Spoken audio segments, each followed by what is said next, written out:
yo en Roma me comencé a vincular con los cineclubs. Había un cineclub al... Casa de ensayo, esa cuestión. Sí, sí, que era el Cine Rialto. Y era el cineclub Chaplin. Que a mí me tocó una vez estar junto a un actor famosísimo y a una actriz famosísima, que es Alain Delon y Romy Schneider. No, nada más y nada Se menos. sentaron a mi lado. Se sentaban a mi lado. Yo estaba con Cayetano Ramírez, el periodista Cayetano Ramírez, no sé si lo Fue como conoces. un doctor de espera, ¿no? Sí, sí, Cuando sí. estaba Sí. en las cuestiones políticas. Sí, claro, como no, sí. Cayetano Ramírez fue para mí un poco quien me abrió las puertas del conocimiento del marxismo, ¿no? Y estuve, digamos, muy vinculado a la juventud, Sí, las actividades que se Sí, desarrollaban. sí. Fíjate, yo tengo una fotografía que yo se la puedo mandar a ustedes, que esa sí no la tienen ustedes, porque esa me la mandó un cubano, donde estamos, cuando invadieron a Cuba, nosotros le entregamos al embajador cubano una resolución, un documento de protesta de repudio a la invasión a Cuba, ¿no? Y bueno, ahí estamos un grupo de latinoamericanos entregando esa carta, pero ya digamos que ya tenemos una cierta actividad política. Pero yo ahí me vinculé a los cineclubs. Había otro que era el cineclub Rossellini, que era uno de los hijos de Rossellini, que se llamaba Enzo Rossellini. Sí. Era un escritor crítico de cine, ¿no? Bueno, esos eran los cineclubs que yo frecuentaba. Sí.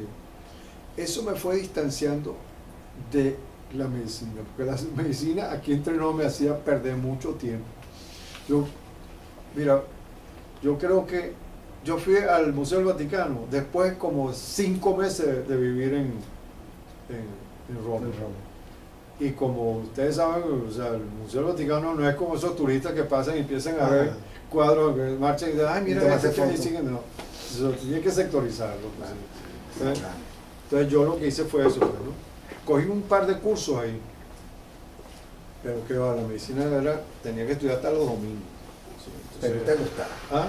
No, yo no me imaginaba, chico, con una bata blanca, un estetoscopio aquí, sentado, y una hilera de gente contándole las miserias. Pediatra. Sí, sí, contándole a uno las miserias y la cercanía a la muerte. Lo dije, no era. El séptimo arte fue el que te atrapó. Sí, pero entonces a mí me ocurrió otra cosa, que yo creo que fue decisiva. Porque una vez yo estaba justamente con Cayetano Ramírez, estábamos en Trastevere, en Roma, y fuimos a cenar en un sitio con unas amigas, ¿no? Fuimos a cenar y de regreso, para agarrar el autobús, en la Fontana de Trevi estaban filmando una película. Y entonces no nos dejaban pasar, pero yo tenía un carnet, porque yo había asistido a algunas cosas ahí en Chinechita, pero como extra, a veces más que como extra para ver, pues, ¿no? Bueno, ¿y qué me encontré yo ahí? La famosísima escena de la Fontana de Trevi con Marcello Mastroianni y Anita Ekberg en La Dolce Vita. De Fellini. Y Fellini sentado en la grúa. Entonces, ya yo venía reflexionando sobre si iba a estudiar o no iba a estudiar cine. Y con ese Y impacto. entonces yo le dije a Cayetano, le dije, no, esta es una señal. Esta es la señal de los dioses, porque estamos en la ciudad de los dioses. Esta es Apolo, que me acaba de decir que yo tengo que decidirme de una vez. Y te digo una cosa, en serio, parece mentira, pero yo a partir de ese momento dije, ya, hasta aquí, pronto. Pero entonces ocurrió lo siguiente, ¿Qué año fue ese? Eso fue en el 61. No, eso fue en el 59, cuando filmaron la película. Sí. Pero fíjate, después yo tuve un examen de medicina, me estudié todo. Angiología, que es la parte de la de la medicina de todo el sistema circulatorio. Y no fíjate, una de las cosas, digamos, más delicaditas es toda la irrigación de la cabeza y sobre todo el cerebro y el rostro. Yo me sabía todo eso y se le ocurrió al profesorcillo este que me examinó. Y, claro, te hacían la pregunta y tú te sentabas a responderla. No era oral así. Te decían, escogían la pregunta, te hacían la pregunta y te sentaban a que tú la escribieras. Y me ha preguntado sobre la pudenda. Y yo del ombligo para abajo no sabía nada. Y dije, no, que esta es la segunda señal, punto. Aquí está. Y yo me salí del examen y no volví a la universidad. Sí. ¿Y la familia? Bueno, justamente a mí, mi madre, me dijo, escríbele a tu papá, razónale a tu papá, qué locura es la que estás cometiendo. Cuando yo le dije que yo iba a estudiar cine, ¿cómo que cine? Así yo le pregunté, cine, ¿cómo que cine? ¿Cine de qué? Así fue. Bueno, y entonces de ahí comencé a preparar mi viaje y mi huida de Roma. Bueno, yo parto del principio que el cine no copia la realidad, que el cine es realmente que hay un lenguaje de ficción cinematográfica. El cine no puede ser una producción inmediata de la realidad.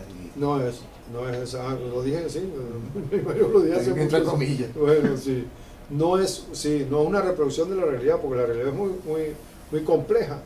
En hora y media lo que puede haber es una sugerencia. Una producción inmediata de la realidad. Exacto. Ahora, ¿qué pasa? Bueno, el uso de la metáfora, la única manera es el uso de la metáfora cinematográfica con el propósito de sintetizar y pasar digamos, a un valor superior al relato inmediato. ¿Qué es lo que ocurre con el cine nuestro? ¿Por qué el cine nuestro hasta ahora? Yo hago salvedad a las películas que yo he hecho, ¿no? ¿Me entiendes? Que no se detienen solamente en el relato inmediato, como las películas de Guedes, por ejemplo, que es un cineasta olvidado. Exacto. Se le ha dado mucho más, digamos, prestancia a los cineastas provenientes de la telenovela. Entonces, a un día se saldrá de esto. Te podemos decir que tienes un compromiso contra la injusticia, contra el saqueo, la internacionalización extranjera, sobre el fascismo. Exacto. Eso es más o menos lo que gira en tu... Hay lo siguiente, mira, si nos detenemos solamente a la descripción de las cosas, el cine se convierte en un catálogo de objetos, ¿me entiendes? No trasciende, es decir, se queda en el mero relato. Yo te voy a contar algo. Yo pasé el Caracazo, por ejemplo, cuando estuve en Buenos Aires, frente a un grupo de cineastas. Bueno, después fuimos a cenar y fueron pero muy educados, al decirme que bueno, que la película tiene una cantidad de fallas. Pero eso es una película que se ha sobredimensionado. Yo creo que uno tiene que sincerarse, Dios mío. Uno tiene que ser sincero, uno tiene que respetar mucho al cineasta, pero también tiene que hablar de su obra y ubicar digamos, su estructura y estudiar su estructura, porque no se puede pasar por alto eso por el hecho de que el cineasta sea muy famoso, o porque el cineasta tenga un nombre porque se ha sacrificado toda su vida haciendo cine. Es verdad, hay cineastas que se han pasado toda su vida haciendo cine, pero no han salido de ese, hola, ¿cómo estás? De esa asfixia de la telenovela. No han salido. Yo veo, por ejemplo, yo cito a Román, yo a Román lo estimo mucho, ya te digo. Yo veo Zamora, por ejemplo, y a mí me da se me pone la carne de gallina porque digo, no puede ser, Dios mío, que se convierta un personaje histórico digamos, de la fuerza histórica que tiene y lo convierta en una telenovela, Dios mío.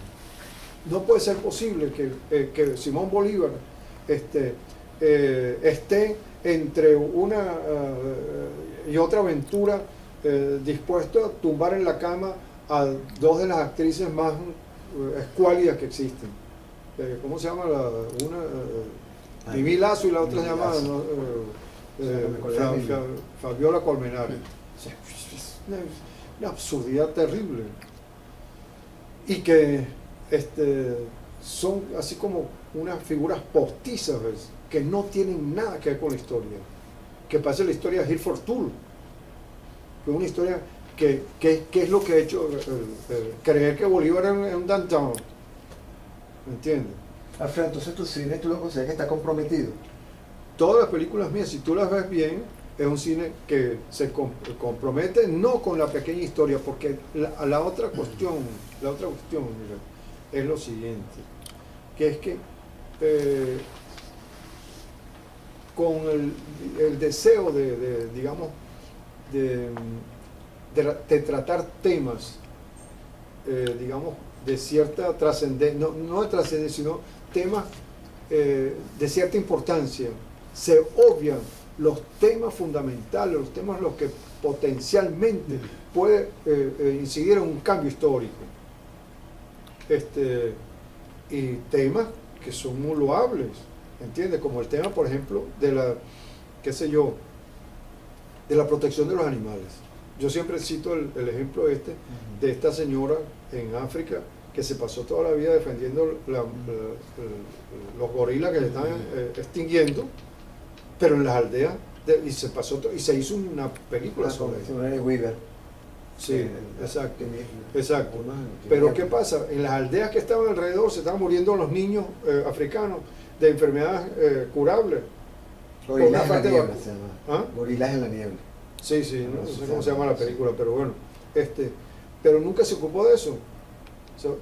La asesinaron. Los cazadores la asesinaron. Dio su vida por eso. Es decir, una causa noble, en realidad, pero sin poca trascendencia. Sin el factor potencial de una estructura de cambio. No, se quedan en la mera historia, ¿entiendes? Entonces, eso es lo que yo veo en muchas de las películas nuestras, que además abunda la banalidad, ¿entiendes? Algún día tendremos que salir de eso. Yo busco un trasfondo. Yo ahorita no voy a contar película por película, desde Los Muertos y Salen, ¿entiendes? ¿Qué es lo que hay ahí? No hay 3 músicos de cámara, pero también es una alteración de la realidad. Hay 3 músicos de cámara que son 3 analfabetas, por ejemplo.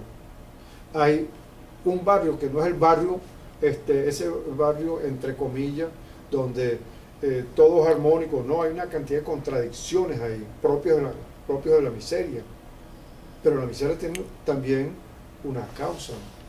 No es la miseria en abstracto. Los tracaleros son asesinados al final. ¿Quiénes son los tracaleros? Los tracaleros son 3 víctimas del poder político y del poder económico. ¿Quiénes son las víctimas hay una alusión a la victoria final en Los Muertos y Salen?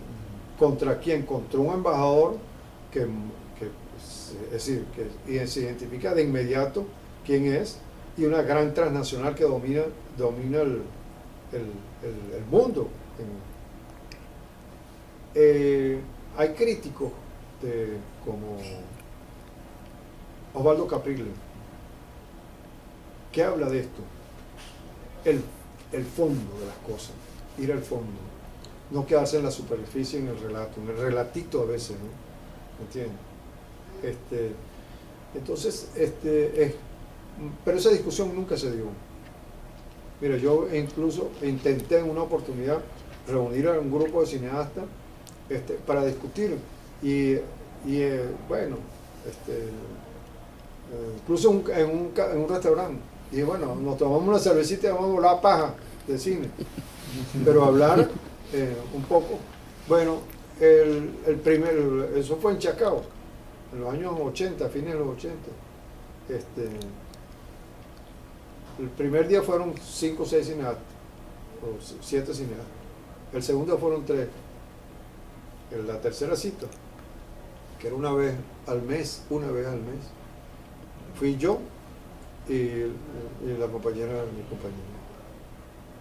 Más nadie. Entonces, bueno, no hay interés. Y se sigue haciendo lo que estamos haciendo. Pues. De que esas serían las debilidades de nuestro cine. Sí, además ahorita no hay ninguna revista como la hubo, Cine Hoja, Cine al Día, Cine Hoja, no existe. ¿Entiendes? Lo que hay son estos criticones de gacetilla que por lo general son gente sumamente inculta desde el punto de vista cinematográfico y gente que no tiene preparación, pero que son de una audacia insólita. Que hablan que tú dices, no puede ser posible. Te digo, una vez me invitaron y yo suspendí yo lo hice muy discretamente, le dije, me tengo que ir. Porque es que sin conocer las cosas, te lo dicen con una desfachatez impresionante. Entonces tú lo único que puedes hacer en esos casos como eso es hacer silencio y retirarte discretamente. Porque no puedes hablar con alguien que tiene aquella, aquella fuerza falsa, porque no tiene conocimiento. Y tú inmediatamente en su discurso notas que es un discurso falso. ¿Entiendes?